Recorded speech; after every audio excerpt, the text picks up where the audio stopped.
Hello बच्चों, चलिए प्रश्न पढ़ते हैं। देखिए बच्चों, प्रश्न में बोला गया है, चित्र में कुछ कणों के वेग दिखाए गए हैं। इस क्षण कणों के इस समूह के द्रव्यमान केंद्र का वेग निकालें। तो देखिए बच्चों, प्रश्न के लिए एक उचित मुख्य उदाहरण की चर्चा करते हैं और इस मुख्य उदाहरण के आधार पर ही बच्चों प्रश्न को हल किया जाएगा। तो देखिएगा बच्चों, अगर बच्चों यहाँ पर विभिन्न द्रव्यमान रखे हुए हैं और उन द्रव्यमानों के पास बच्चों वेग है, तो उनके द्रव्यमान केंद्र का जो वेग निकाला जाता है, जैसे कि बच्चों ये एक m1 द्रव्यमान है, इसका वेग है बच्चों v1। एक m2 द्रव्यमान है बच्चों, इसका वेग है इधर की तरफ v2। ध्यान रखिएगा बच्चों, वेग सदिश राशि होती है, तो इसके लिए दिशा निर्धारण बच्चों बहुत जरूरी होती है। अगर इधर की दिशा आप धनात्मक लेते हैं तो इधर की दिशा ऋणात्मक लेना पड़ेगा, मतलब वेग v2 क्या हो जाएगा, ऋणात्मक हो जाएगा। अब देखिए बच्चों, जिनका द्रव्यमान केंद्र होगा वो द्रव्यमान केंद्र इनको मिलाने वाली रेखा के अनुदिश कहीं ना कहीं यहाँ पर उपस्थित होगा बच्चों। तो देखिए, अगर यहाँ पर ये दोनों द्रव्यमान गति कर रहे हैं तो इनका द्रव्यमान केंद्र भी जो है गति करेगा। तो इसका जो वेग है, वेग निकालने का जो सूत्र होता है बच्चों, ये इस प्रकार से निकाला जाता है। m1 v1 वेग का वेक्टर सदिश, यहाँ पर m2 v2 सदिश। इसी प्रकार से बच्चों जितने भी द्रव्यमान होंगे इनका n पदों तक लिखा जाएगा बटे कुल द्रव्यमान, इस प्रकार। तो यहां से बच्चों देखिए, जो ये द्रव्यमान केंद्र होता है इसका वेग ज्ञात किया जा सकता है, लेकिन बच्चों जहां पर ये सदिश राशि होती है तो दिशा के साथ इसको रखना बहुत जरूरी होता है। तो आइए बच्चों, इस मुख्य उदाहरण के आधार पर ही बच्चों प्रश्न को हल करते हैं। देखिए बच्चों, यहाँ पर विभिन्न स्थिति दी गई है। इन स्थितियों को बच्चों एक निर्देशांक तंत्र पर लाते हैं, एक एक करके बच्चों इनके घटक करते हैं। घटक करके बच्चों इनके वेग के मान x और y में निकालते हैं। तो बच्चों सर्वप्रथम 1 किलोग्राम द्रव्यमान जो है, ये 1 किलोग्राम द्रव्यमान जो रखा गया है, ये इस प्रकार से रखा गया है। देखिए इधर की तरफ ही जा रहा है बच्चों, जिसका यहाँ पर वेग कितना हो गया है बच्चों, ये 1.5 मीटर प्रति सेकंड का वेग है और ये कोण बना रहा है x अक्ष के साथ 37 डिग्री का। तो देखिए बच्चों, अगर इसके दो घटक करूंगा मैं तो v1 लिखते हैं बच्चों। तो देखिए v1 का मान मैं लिख रहा हूं m1, तो जो यहाँ पर हो गया है ये हो गया है 1 किलोग्राम। अब देखिए v1 का मान लिखते हैं, तो v1 सदिश का मान देखिए, इसके दो घटक होंगे। तो एक घटक होगा ऋणात्मक 1.5 कोस 37 डिग्री आई कैप धन 1.5, ये बच्चों ऋणात्मक होगा, माफ कीजिएगा क्योंकि दोनों घटक ऋणात्मक दिशा में जा रहे हैं। 1.5 साइन 37 डिग्री जे के। अब देखिए बच्चों, दूसरा द्रव्यमान 1.2 किलोग्राम का द्रव्यमान ये y दिशा में जा रहा है, इसको y लेते हैं बच्चों, इसको x लिया है। इसका वेग है 0.4 मीटर प्रति सेकंड। तो द्रव्यमान m2 का मान हो गया बच्चों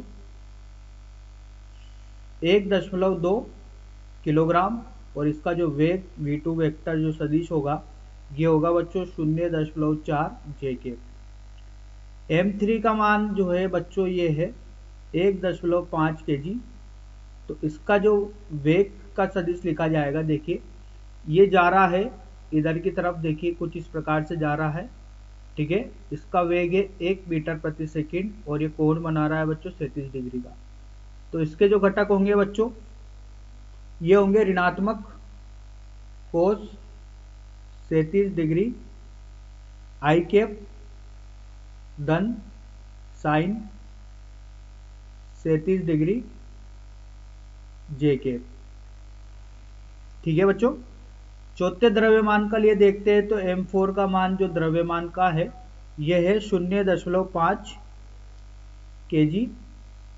इसका जो वेग है ये देखिए, इसके वेग का जो सदिश है ये है 3 आई कैप। किधर की तरफ जा रहा है बच्चों, 3 मीटर प्रति सेकंड से। चौथा बच्चों देखिए इधर की तरफ जा रहा है, ये भी कोण 37 डिग्री बना रहा है। इसका द्रव्यमान 1 किलोग्राम है और वेग 2 मीटर प्रति सेकंड। m5 का मान 2 किलोग्राम हो गया। v5 सदिश का मान जो हो गया, ये हो गया, देखिए v5 सदिश जो दिया जा रहा है, यहाँ पर दिया जा रहा है 2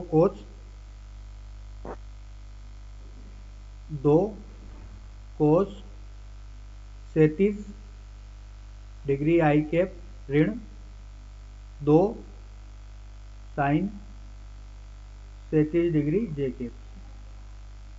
आइए बच्चों अब सूत्र का लगाते हैं। सूत्र लगाकर बच्चों इनके मान रखना प्रारंभ करते हैं। तो देखिए VCM का सूत्र लगाया है बच्चों, तो ये दिया था बच्चों m1 v1 सदिश धन m2 v2 सदिश, इसी प्रकार से n पद होंगे धन कुल द्रव्यमान m1 धन m2 धन n। तो देखिए बच्चों अब यहां से देखिए आगे की ओर,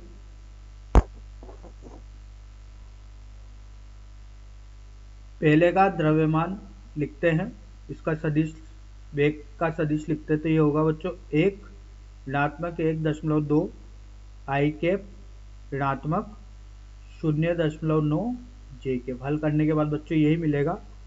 धन दूसरा द्रव्यमान 1.2 का है, इसका वेग का सदिश होगा 0.4 जे। इसी प्रकार से बच्चों तीसरा 1.5 और इसका जो सदिश हो रहा है वो हो रहा है ऋणात्मक 8 आई कैप धन 0.6 जे के धन 0.5, ये होगा 3 आई कैप, ये आई कैप है बच्चों, धन पांचवा 1 और इसका जो सदिश आ रहा है बच्चों वेग का, ये हो रहा है 1.6 आई कैप ऋण 1.2 जे के बटे कुल द्रव्यमान लिखना है बच्चों। तो देखिए कुल द्रव्यमान 1 धन 1.2 धन 1.5 धन 0.5 धन 1। तो देखिए बच्चों यहाँ से हल करते हैं। तो देखिए हल करने के बाद जो मिलता है VCM ये आ रहा है बच्चों, देखिए आई कैप के ले लेते हैं, तो ये होगा ऋणात्मक 1.2 ऋणात्मक 1.2 धन 1.5 धन 1.6, ये आई कैप बटे 4.2 धन जो होगा ऋणात्मक 0.9 धन 0.48 धन 0.9 धन सॉरी बच्चों ऋणात्मक आएगा यहाँ से ऋणात्मक 1.2 जे के लिख रहे हैं बच्चों। तो ये होगा बच्चों जे के लिए लिखे, ये जे के घटक लिखे बटे 4.2। तो देखिए बच्चों इससे ये कट गया। अब देखिए बच्चों यहाँ से जो हल करने पर मिलता है, ये मिलता है यहाँ से 0.7 बटे 4.2 आई कैप धन, ये ऋणात्मक में आएगा बच्चों, ऋणात्मक में देखिए ऋणात्मक में कितना आता है, ये आ रहा है 0.72 बटे 4.2 जे के। तो इसके वेग का घटक जो आ रहे हैं बच्चों किस इस प्रकार से आ रहे हैं। तो देखिए यहाँ से यही अपने द्रव्यमान केंद्र का वेग है बच्चों, जो कि आई जे के रूप में दिखाया गया है। तो आशा करता हूँ बच्चों आपको यह समझ में आया होगा। धन्यवाद।